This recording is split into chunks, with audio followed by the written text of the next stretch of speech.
दोस्तों, अगर आप उत्तराखंड इतिहास को सिर्फ याद कर रहे हैं तो आप यूकेपीएससी या यूके ट्रिपल सी नहीं निकाल पाएंगे।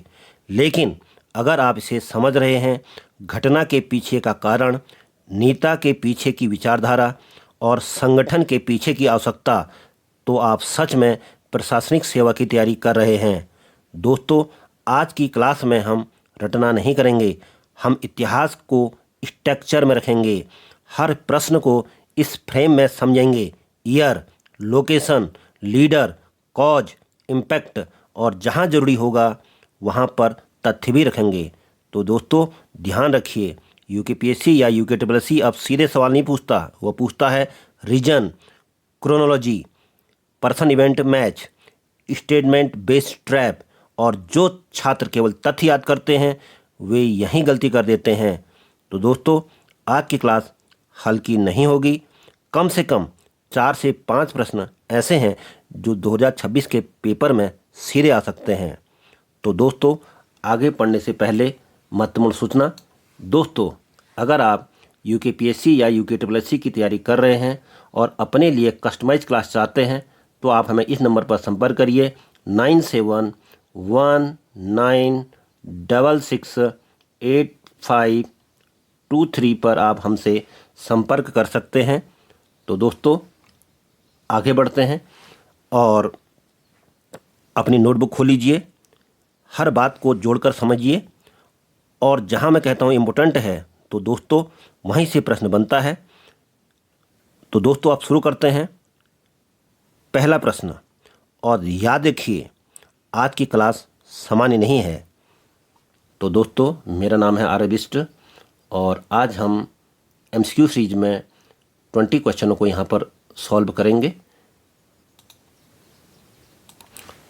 तो दोस्तों आज का पहला क्वेश्चन है, कुमाऊं परिषद के संदर्भ में निम्नलिखित कथनों पर विचार करते हुए कूट के माध्यम से सही उत्तर चुनिए। इसमें स्टेटमेंट दिए गए हैं दोस्तों। इसकी परिकल्पना सर्वप्रथम 1908 में अल्मोड़ा अखबार में की गई थी। दूसरा स्टेटमेंट है दोस्तों, इसका तीसरा अधिवेशन 1919 में कोटद्वार में हुआ था जो हिंदू मुस्लिम एकता के लिए प्रसिद्ध है। और तीसरा स्टेटमेंट है दोस्तों, 1926 में इसका विलय कांग्रेस में कर दिया गया था।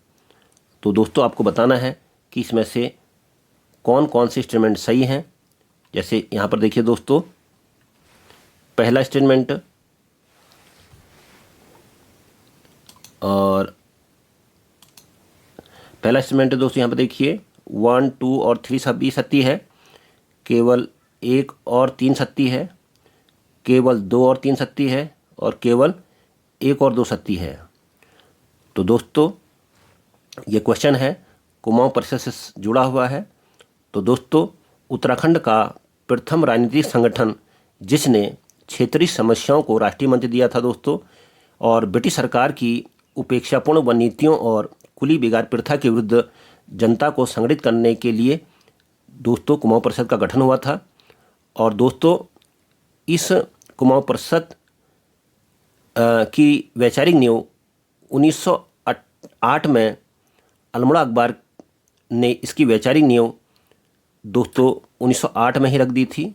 और फिर दोस्तों 30 दिसंबर 1916 को नैनीताल के मजेड़ा में इसका औपचारिक गठन हुआ था। और दोस्तों 1926 में मुकुंदी लाल की अध्यक्षता में इसका कांग्रेस में विलय हो गया, क्योंकि दोस्तों अब कांग्रेस के जो लक्ष्य थे और कुमाऊं परिषद के लक्ष्य यहाँ से समान थे। तो इसलिए दोस्तों 1926 में कुमाऊं परिषद का कांग्रेस में विलय हुआ।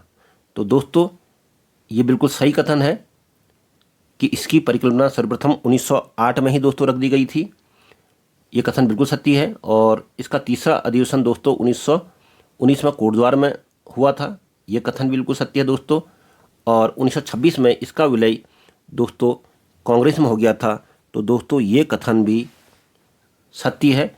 तो इस आधार पर दोस्तों इसके 1, 2, 3 तीनों ही कथन सत्य हैं। तो ये इसका सही जवाब है दोस्तों। 1, 2 और 3 ये तीनों ही स्टेटमेंट दोस्तों सत्य हैं। और यहाँ पर भी दोस्तों आप व्याख्या भी दे सकते हैं कि कुमाऊं परिषद की स्थापना 1916 में हुई थी और इसके सभी दिए गए कथन ऐतिहासिक रूप से सत्य हैं।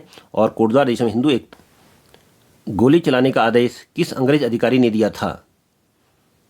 तो आपका क्वेश्चन ऑप्शन है दोस्तों Johnson, captain रिकेट, deputy commissioner Finney और कमिश्नर एक्टन। तो दोस्तों भारत छोड़ो आंदोलन के दौरान उत्तराखंड का सबसे उग्र विद्रोह हुआ यहाँ उत्तराखंड में, और सल्ट क्षेत्र में समांतर शासन चलाने और ब्रिटिश दमन का विरोध करने के लिए यहाँ पर विद्रोह हुआ। और दोस्तों एसडीएम जॉनसन ने खुमाड़ की सभा पर अनाधुंध गोली चलाने का आदेश दिया था, जिसमें गंगाराम और खेमानंद शहीद हुए। गांधी जी ने इसे कुमाऊं का दोस्तों बारदोली कहा था। और ये घटना दोस्तों कब हुई थी? 5 सितंबर 1942 को दोस्तों हुई थी। तो इस आधार पर दोस्तों जो गोली चलाने के जो आदेश जारी किए थे उसका आंसर दोस्तों जॉनसन यहाँ पर दोस्तों सही आंसर है कि सल्ट क्षेत्र की क्रांति के दौरान अंग्रेज अधिकारी जॉनसन ने भीड़ पर गोली चलाने का आदेश जारी किया था, जिसमें गंगाराम और खेमादेव शहीद हुए थे दोस्तों। उसके बाद दोस्तों अगला क्वेश्चन है दोस्तों, गांधी जी ने उत्तराखंड के किस व्यक्तित्व के लिए कहा गया कि वह भारत के समुदाय के उत्कृष्ट पुरुषों में से एक है? तो आपके ऑप्शन है दोस्तों यहाँ पर हर्षदेव ओली, शांतिलाल त्रिवेदी, पीसी रतूड़ी और विक्टर मोहन जोशी। तो दोस्तों एक राष्ट्रवादी ईसाई नेता जिन्होंने गांधीवादी मार्ग को चुना और असहयोग और झंडा सत्याग्रह में इनका अदम्य साहस और त्याग के कारण गांधी जी ने अपनी पुस्तक यंग इंडिया में इन्हें ईसाई समाज का उत्कृष्ट पुष्प कहा है। और इन्होंने 1930 में स्वाधीन प्रजापत्र निकाला। और दोस्तों इनका नाम है विक्टर मोहन जोशी, जिसे गांधी जी ने भारत में ईसाई समुदाय के उत्कृष्ट पुरुषों में एक बताया दोस्तों। तो ये राइट आंसर है दोस्तों कि गांधी ने विक्टर मोहन जोशी को देशभक्ति से प्रभावित होकर इन्हें ईसाई समुदाय का उत्कृष्ट पुरुष और देशभक्ति की दोस्तों उपाधि थी। ये उपाधि दोस्तों इनकी अटूट देशभक्ति की वजह से महात्मा गांधी ने इनको दी थी। अब दोस्तों अगला क्वेश्चन समझते हैं। दोस्तों अगला क्वेश्चन है जो बहुत बार क्वेश्चन परीक्षा में रिपीट हो चुका है।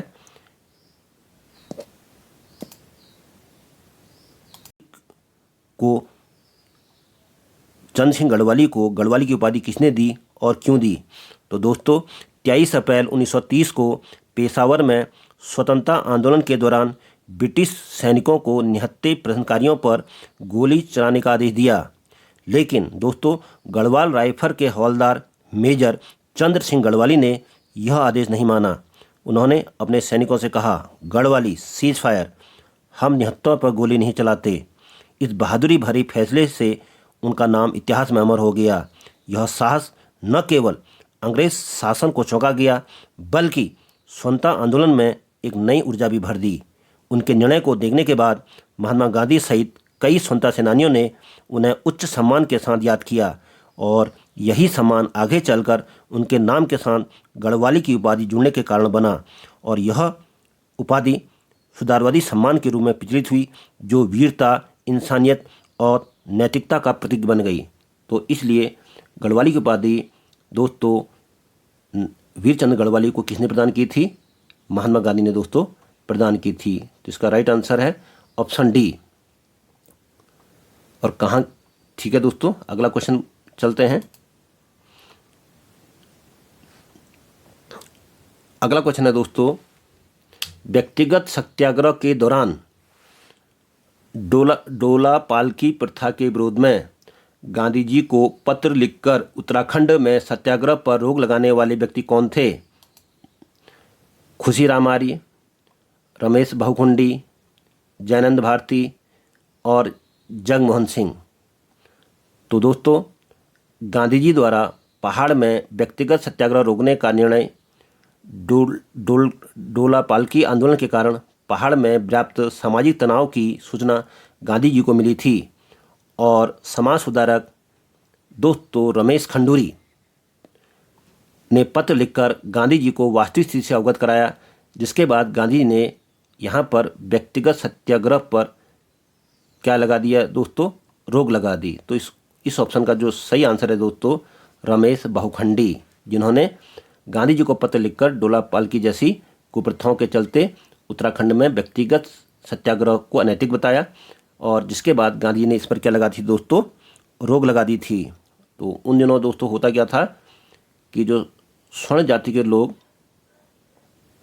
निम्न जाति या दलित जातियों में जब शादी होती थी तो दुल्हन को डोली में बैठाने का अधिकार नहीं दिया गया था दोस्तों। और इसी वजह से महात्मा गांधी को जो महसूस हुआ, जब हमारी आंतरिक एकता ही नहीं रहेगी तो हम इन अंग्रेज दरिंदों से कैसे लड़ पाएंगे। तो इस वजह से आंतरिक एकता स्थापित करने के लिए ही महात्मा गांधी ने दोस्तों यहाँ पर व्यक्तिगत सत्याग्रह को दोस्तों स्थगित किया था समय। उसके बाद दोस्तों अगला महत्वपूर्ण क्वेश्चन, स्वतंत्रता संग्राम के दौरान हुई निम्नलिखित घटनाओं को कालक्रम के अनुसार व्यवस्थित कीजिए। तो दोस्तों अल्मोड़ा डिबेटिंग की स्थापना, हैप्पी क्लब की स्थापना, गढ़वाल हितकाणी सभा का गठन और अल्मोड़ा कांग्रेस की स्थापना। तो दोस्तों आप जानते हैं अल्मोड़ा डिबेटिंग क्लब की स्थापना कब हुई दोस्तों अल्मोड़ा डिबेटिंग क्लब की स्थापना कब हुई थी? यदि आपको आंसर पता है तो कमेंट बॉक्स में जरूर टाइप करें। तो दोस्तों इसकी स्थापना हुई थी कब? 1870 में। ठीक है, 1870 में इसकी स्थापना हुई थी। और हैप्पी क्लब की दोस्तों स्थापना कब हुई थी? 1903 में हुई थी। और गढ़वाल हितकाणी सभा की स्थापना कब हुई थी? 1901 में हुई थी। और दोस्तों अल्मोड़ा कांग्रेस की स्थापना कब हुई थी? 1912 में हुई थी। तो दोस्तों पहली घटना कौन सी हुई इसमें? सबसे पहली कालक्रम में पहली घटना 18 शताब्दी, जो कि 1 नंबर पर होगा। 1870 के बाद अगली डेट क्या आती है दोस्तों? 1901। 1870 के बाद 1901 आएगा, तो ये स्टेटमेंट तीसरे नंबर पर है दोस्तों। उसके बाद दोस्तों 1903 में हैप्पी क्लब की स्थापना, ये दूसरे पर आएगा। उसके बाद अल्मोड़ा कांग्रेस की स्थापना सबसे बाद में हुई थी दोस्तों, इसका 4 आएगा। तो 1324 जो ऑप्शन इसमें मैच कर रहा है दोस्तों वही ऑप्शन सही होगा। तो यहाँ पर दोस्तों आप देखिए कौन सा ऑप्शन यहाँ पर मैच कर रहा है? 1324, ये ऑप्शन दोस्तों यहाँ पर सही मैच कर रहा है। अल्मोड़ा डिबेटिंग क्लब 1870, गढ़वाल हितकाणी सभा 1901 और हैप्पी क्लब 1903 और अल्मोड़ा कांग्रेस की स्थापना 1912 में है। और यही सही क्रोनोलॉजी है दोस्तों। तो आप इस क्वेश्चन को बहुत अच्छी तरह समझ गए होंगे दोस्तों। अब हम आगे बढ़ते हैं दोस्तों। अगला क्वेश्चन है दोस्तों,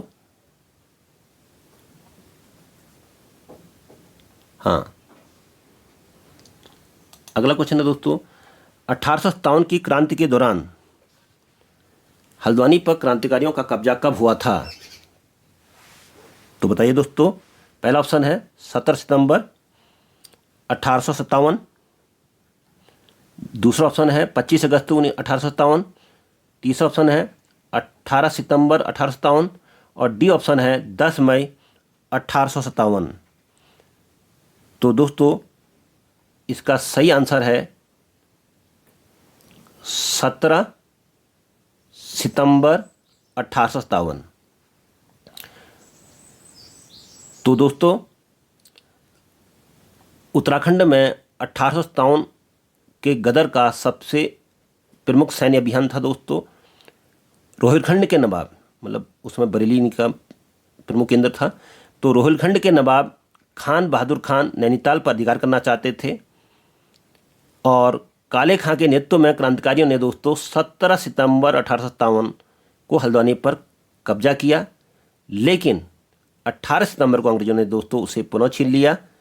तो ये जो ऐतिहासिक घटना हुई देखो, 17 सितंबर 1857 का रोहिलखंड के तरफ से यहाँ पर कब्जा किया गया, लेकिन अंग्रेज़ों ने 18 सितंबर 18 एक दिन के अंदर ही उसे पुनः वापस कर लिया। और उस समय दोस्तों कुमाऊं कमिश्नर कौन थे दोस्तों? हेनरी रैमजे दोस्तों उस समय कौन थे? कुमाऊं कमिश्नर थे दोस्तों। तो दोस्तों ये क्वेश्चन बहुत ही महत्वपूर्ण है। आगे बढ़ते हैं दोस्तों नेक्स्ट क्वेश्चन पर।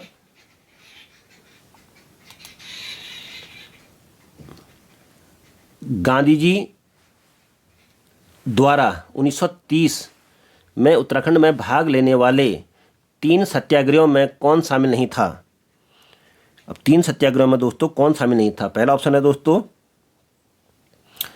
खड़ग बहादुर सिंह, ज्योतिराम कांडपाल, वीर चंद्र गढ़वाली और दोस्तों भैरव दत्त जोशी।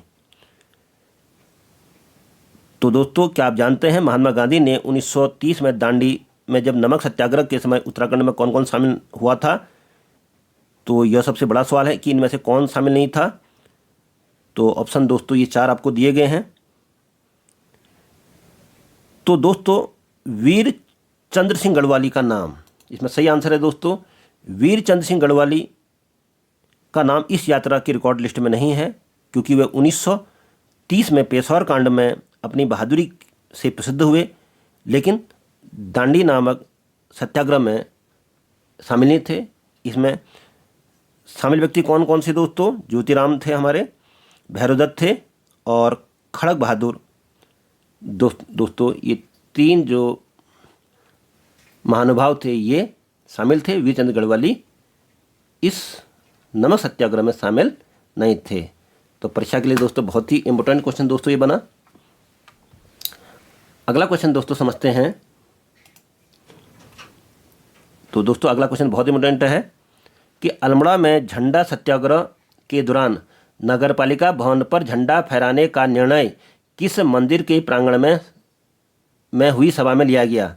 आपका ऑप्शन है दोस्तों जागेश्वर मंदिर, दूसरा ऑप्शन है दूनागिरी मंदिर, तीसरा ऑप्शन है दोस्तों चितई गोलू देवता मंदिर और चौथा ऑप्शन है दोस्तों नंदा देवी मंदिर। तो दोस्तों सही आंसर है नंदा देवी मंदिर। तो दोस्तों अल्मोड़ा में नंदा देवी मंदिर में 26 मई 1930 को हुई सभा में नगरपालिका पर झंडा फहराने का ऐतिहासिक निर्णय लिया गया था। तो दोस्तों नमक सत्याग्रह के दौरान सरकारी प्रतीकों पर भारतीय ध्वज लहराने की संकल्प की बात की गई थी और यह निर्णय अल्मोड़ा के नंदा देवी मंदिर प्रांगण में हुई एक विशाल सभा में मोहन जोशी की अध्यक्षता में ये मीटिंग और ये हुआ था दोस्तों। ये धरना प्रदर्शन कहिए या अल्मोड़ा नगर पालिका में राष्ट्रीय ध्वज फहराने का जो ऐतिहासिक फैला हुआ था दोस्तों, ये नंदा देवी प्रांगण में 26 मई 1930 में हुई सभा में लिया गया था और वहाँ झंडा फहराया गया था। नंदा देवी में 26 मई 1930 को अल्मोड़ा के नंदा देवी प्रांगण में झंडा दोस्तों फहराया गया था। अगला क्वेश्चन दोस्तों बहुत ही इंपॉर्टेंट है। क्रांतिकारी भवानी सिंह रावत का संबंध निम्नलिखित में से किस महत्वपूर्ण घटना से है? पेशावर कांड, गाडोलिया स्टोर डकैती, मद्रास बम कांड और ऊटी बैंक डकैती। तो दोस्तों भवानी सिंह रावत उत्तराखंड में प्रसिद्ध क्रांतिकारी थे। वे चंद्रशेखर आजाद के साथ भारतीय स्वतंत्रता संग्राम में सक्रिय रूप से जुड़े हुए थे।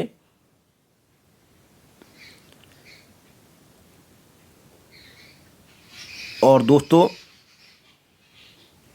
इनका संबंध चंद्रशेखर आजाद जैसे नेताओं से था।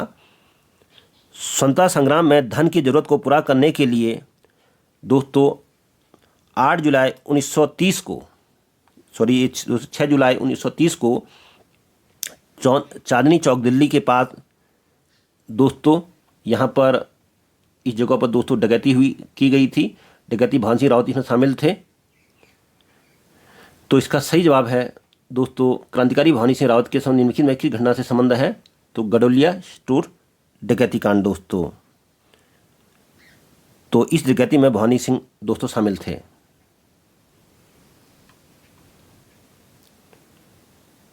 और ये दोस्तों यह घटना 6 जुलाई 1930 को डकैती में इन्होंने भाग लिया था।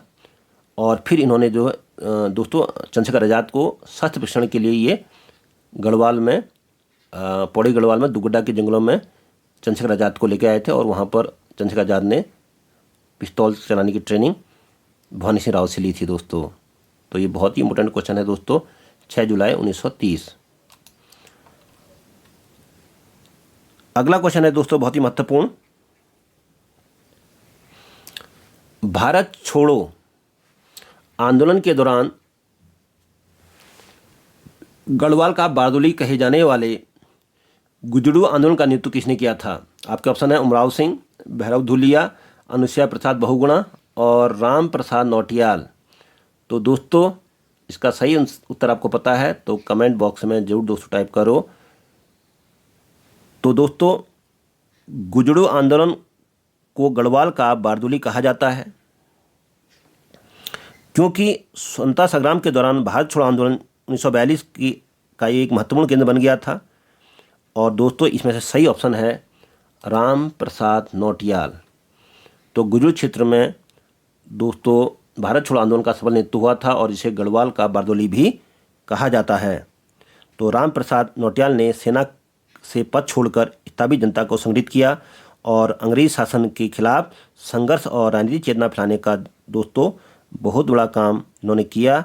इसीलिए गुजरू आंदोलन जिसे गढ़वाल का बारदोली कहा जाता है उनका नेतृत्व राम प्रसाद नौटियाल जी ने किया था दोस्तों।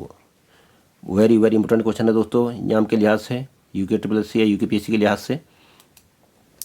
अगला क्वेश्चन दोस्तों बहुत ही इंपॉर्टेंट आ गया है। आज़ाद हिंद फौज में सरदार एक जंग की उपाधि से किसे नवाजा गया था? तो दोस्तों आपके ऑप्शन है वीर केसरी चंद्र, PC रतुड़ी, मेजर देव सिंह दानू और चंद्र सिंह नेगी। तो दोस्तों यदि आपको इसका सही उत्तर पता है तो आप कमेंट बॉक्स में दोस्तों जरूर टाइप करें। तो दोस्तों इसका सही आंसर है PC रतुड़ी, पितृ शरण रतुड़ी को नेताजी सुभाष चंद्र बोस ने सरदार जंग की उपाधि दी थी।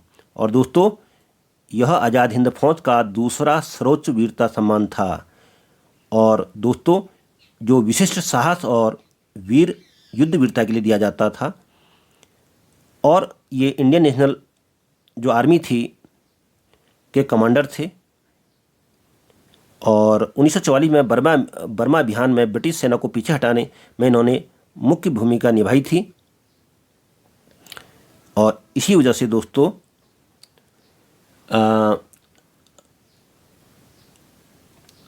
नेताजी सुभाष चंद्र बोस ने इनको स्वयं सरदार जंग की उपाधि किसको दी थी? PC रतुड़ी जी साहब को दोस्तों दी थी। और यहाँ पर दोस्तों एक नाम आ रहा है मेजर देव सिंह दानू। और ये मेजर देव सिंह दानू नेताजी के पर्सनल गार्ड और बटालियन के दोस्तों क्या थे? कमांडर थे। और जो INA जो इंडियन नेशनल आर्मी थी जो आज़ाद हिंद फौज की, उसमें जो 3 सम्मान की 3 श्रेणियाँ हुआ करती थी। एक पहला वाला जो सर्वोच्च पुरस्कार होता था उसमें था तमगा ए वीर ए हिंद। दूसरा पुरस्कार रतुड़ी जी को दिया गया हुआ है सरदार जंग। और तीसरा था दोस्तों शहीद भारत। तो इनको जो अवार्ड दिया गया था PC रतुड़ी को वो सरदार जंग दिया गया था दोस्तों।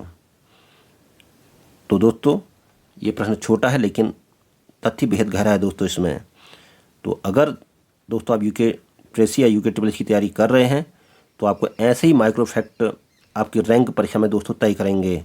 आपको थोड़ी सी बारीकियों में ध्यान देना होगा। तो दोस्तों अगला क्वेश्चन है भारत छोड़ो आंदोलन के दौरान चमोली के शान सिटी वन अग्निकांड का नेतृत्व किसने किया था? वन अग्निकांड का नेतृत्व किसने किया था दोस्तों?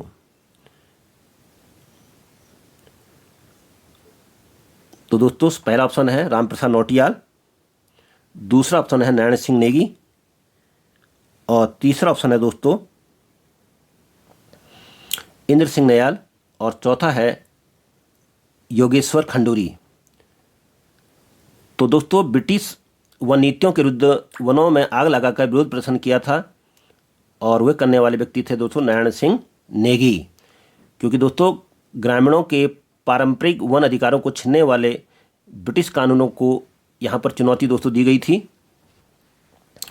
और चमोली का एक स्थान है दोस्तों सियान सिटी पट्टी में नारायण सिंह नेगी के नेतृत्व में वनों में आग लगाकर ब्रिटिश शासन का विरोध दोस्तों यहाँ पर किया गया था, और ये घटना 1942 भारत छोड़ो आंदोलन के दौरान दोस्तों हुई थी दोस्तों।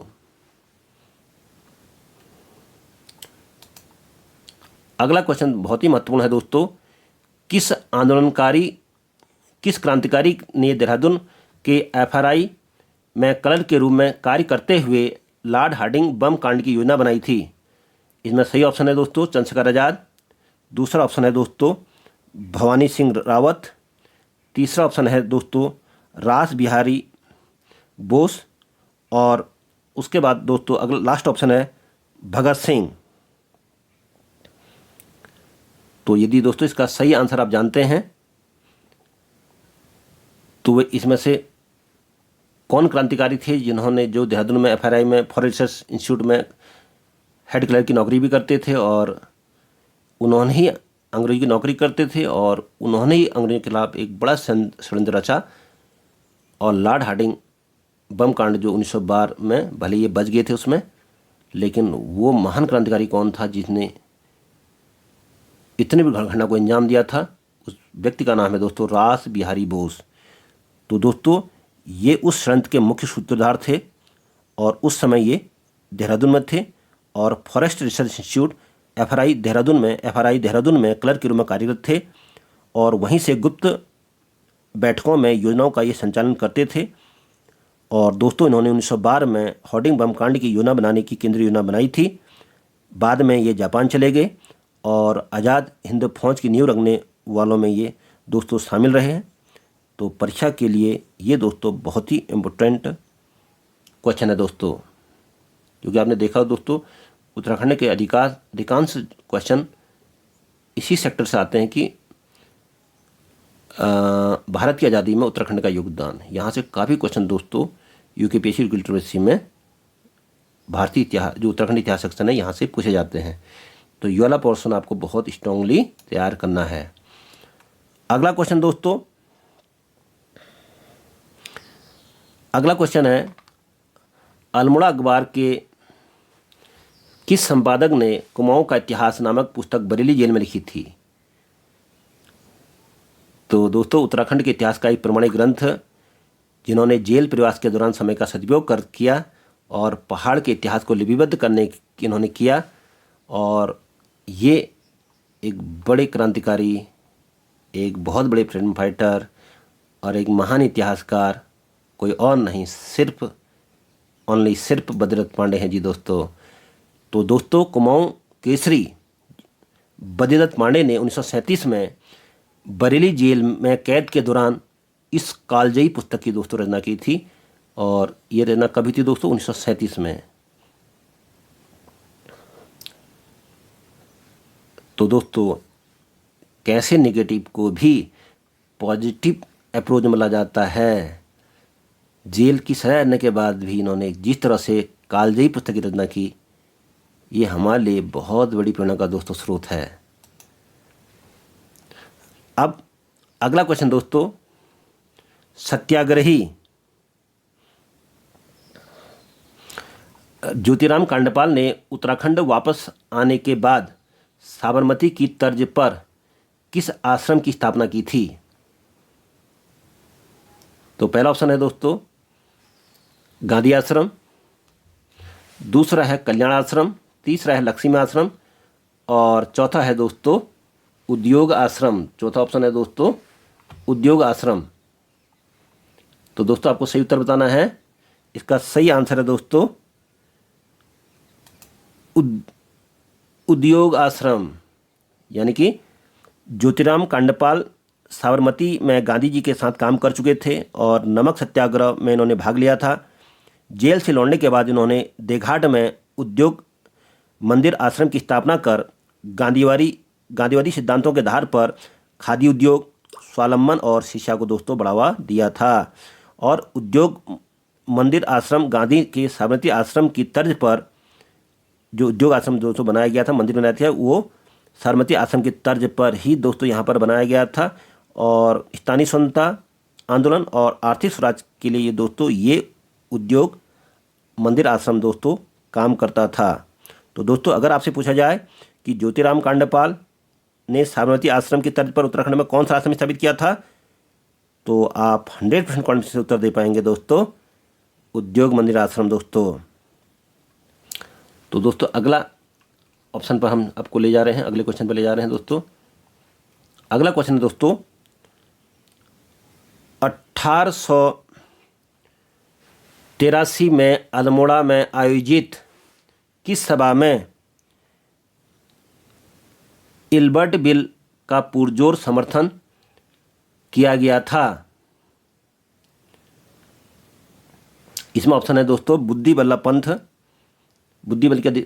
पंथ के दिशा में इसका समर्थन किया गया था। दूसरा है गढ़वाल यूनियन, तीसरा है अल्मोड़ा कांग्रेस और चौथा है दोस्तों कुमाऊं परिषद। तो दोस्तों इसका सही जवाब है बुद्धि बल्लभ पंथ की अध्यक्षता वाली सभा में 1883 में अल्मोड़ा में आयोजित इल्बर्ट बिल का पुरजोर समर्थन किया गया था। एक्चुअली ये बिल क्यों आया था दोस्तों? न्यायिक समानता के लिए लाया गया यह बिल था दोस्तों, क्योंकि इससे पहले भारतीय न्यायाधीशों को यूरोपीय अधिकारियों के मुकदमे होने का अधिकार नहीं था। और ये इल्बर्ट बिल जो 1883 का था, ये बिल अधिकार देता था कि भारतीय न्यायाधीश भी अब यूरोपीय अपराधियों के मुकदमे की सुनवाई कर सकते हैं। लेकिन इस बिल का विरोध अंग्रेज़ों और यूरोपियनों ने बहुत ज़्यादा किया और इसकी वजह से फिर अल्मोड़ा में नंदा देवी मैदान में बुद्धि बल्लभ पंथ की अध्यक्षता में एक विशाल जनसभा हुई। और ये जो पंत जी हमारे बुद्धि बल्लभ सरकारी कर्मचारी होने के बाद भी इसका नेतृत्व, इसमें एजुकेशन इंस्पेक्टर थे, उसके बाद भी इन्होंने इसका नेतृत्व बहुत ही सासपूत तरीके से किया था दोस्तों। तो दोस्तों ये क्वेश्चन आपकी समझ में आया होगा कि भारतीय जजों को भी यूरोपियों के खुले तौर पर जो अपराधी थे उनको सुनवाई करने का ये बिल क्या देता था? अधिकार देता था। और यह आग का विषय बन गया दोस्तों और देश भर में इसमें बहस छिड़ गई। कई लोग इसका विरोध करने लगे, कई लोग इसका समर्थन करने लगे, कुछ नेताओं ने स्पष्ट रूप से इसका समर्थन किया। और यही वो दौर था जब भारत में राजनीतिक चेतना और आने वाले आंदोलनों के बीच बोए जा रहे थे दोस्तों। तो दोस्तों 1883 में अल्मोड़ा में एक सभा में इल्बर्ट बिल को जोरदार समर्थन मिला और वे बुद्धि बल्लभ पंथ इस सभा के अध्यक्ष थे। उन्होंने बिल का समर्थन किया। यह सभा ऐतिहासिक रूप से दोस्तों दर्ज है और यह उत्तराखंड के राजनीतिक इतिहास का एक मील का पत्थर दोस्तों साबित हुई। अगला क्वेश्चन पर दोस्तों चलते हैं। भारत छोड़ो आंदोलन के दौरान सालम की क्रांति में शहीद होने वाले दो प्रमुख सेनानी कौन थे? दो प्रमुख सेनानी दोस्तों कौन थे? तो आपके ऑप्शन है दोस्तों हरिकृष्ण और हीरामणि। दूसरा ऑप्शन है चूड़ामणि और बहादुर सिंह। और तीसरा ऑप्शन है टीका सिंह और दोस्तों तीसरा ऑप्शन इसमें दोस्तों टीका सिंह और नरसिंह धानक और उसके बाद गंगाराम और खेमादेव। तो दोस्तों इसका सही आंसर है टीका सिंह और नरसिंह धानक। ये ऑप्शन दोस्तों सही है कि भारत छोड़ो आंदोलन के दौरान सालम की क्रांति में शहीद होने वाले दो प्रमुख क्रांतिकारी दोस्तों कौन थे? तो दोस्तों सालम में जैती के निकट धामदियो में हुए संघर्ष में पत्थरों की बौछारों के जवाब में पुलिस ने गोलियां चलाई थी दोस्तों, और जिससे यहाँ पर टीका सिंह और नरसिंह धानक दो व्यक्ति दोस्तों क्या हो गए थे, उसमें दोस्तों शहीद हो गए थे।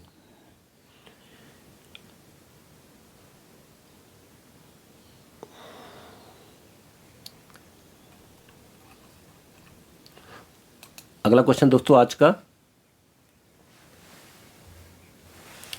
गढ़वाल क्षेत्र में गढ़वाल भ्रातृमंडल की स्थापना 1907 में कहाँ हुई थी?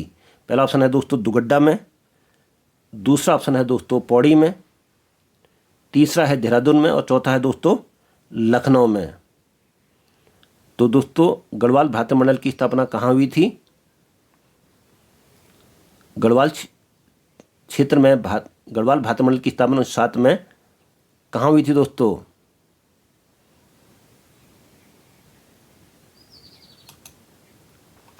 दोस्तों इसकी तो दोस्तों ये इसका डी ऑप्शन दोस्तों सही आंसर है।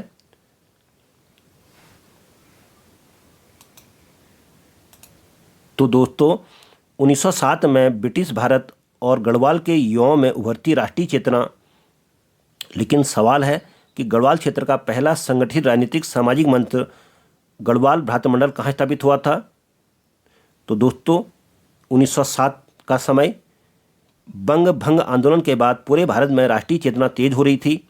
गढ़वाल के पढ़े लिखे युवाओं ने महसूस किया कि यदि संगठित नहीं हुए तो क्षेत्र राजनीतिक रूप से पीछे रह जाएगा, और इसी सोच ने जन्म लिया गढ़वाल भ्रातृमंडल।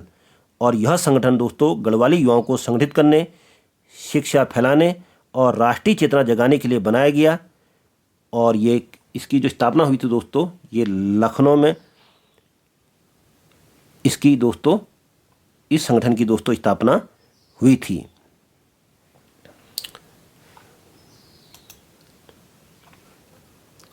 अगला क्वेश्चन है दोस्तों 1932 में जब मैल्कम हेली, मैल्कम हेली होना चाहिए दोस्तों यहाँ पर, अल्मोड़ा आया था, तब किस क्रांतिकारी ने तिरंगा लेकर हेली गो बैक का नारा लगाया था? तो परीक्षा के लिए दोस्तों बहुत ही इम्पोर्टेंट क्वेश्चन है कि गवर्नर मैल्कम हेली के विरुद्ध किया गया एक साहसिक प्रदर्शन दोस्तों हुआ। और दोस्तों इसका जो सही आंसर है वह है जयानंद भारती। तो दोस्तों जयानंद भारती ने तिरंगा लेकर मंच के निकट हेली गो बैक के नारे दोस्तों उसमें लगाए थे, और जिसके कारण उनको 1 वर्ष की कठोर सजा हुई। और ये घटना दोस्तों 6 सितंबर 1932 को दोस्तों हुई थी। सविनय आज्ञा का आंदोलन का दौर था और ब्रिटिश शासन दमनकारी नीति दोस्तों अपना रही थी। और जब तत्कालीन गवर्नर मैल्कम हेली अल्मोड़ा आए थे तो जनता में असंतोष था, लेकिन खुलेआम विद्रोह तब भी तिरंगा लेकर उस समय यह जो जयानंद भारती द्वारा जो ये साहस किया गया था यह कोई साधारण साहस नहीं था दोस्तों। तो दोस्तों आपको बताना है ये 20 क्वेश्चन आपको हमारे कैसे लगे। और दोस्तों यदि आपको हमारी MCQ पसंद आ रही है तो आज ही हमारे चैनल को सब्सक्राइब करिए, लाइक करिए और अपने ग्रुप में शेयर ज़रूर करिए, क्योंकि हम ऐसे ही वीडियो आपके लिए लाते रहेंगे। और दोस्तों अंत में न्याय के सरोज देवता गुरु देवता आप पर और हम पर अपनी कृपा जरूर बना रखें रहें। और तब तक के लिए दोस्तों जय हिंद, जय भारत।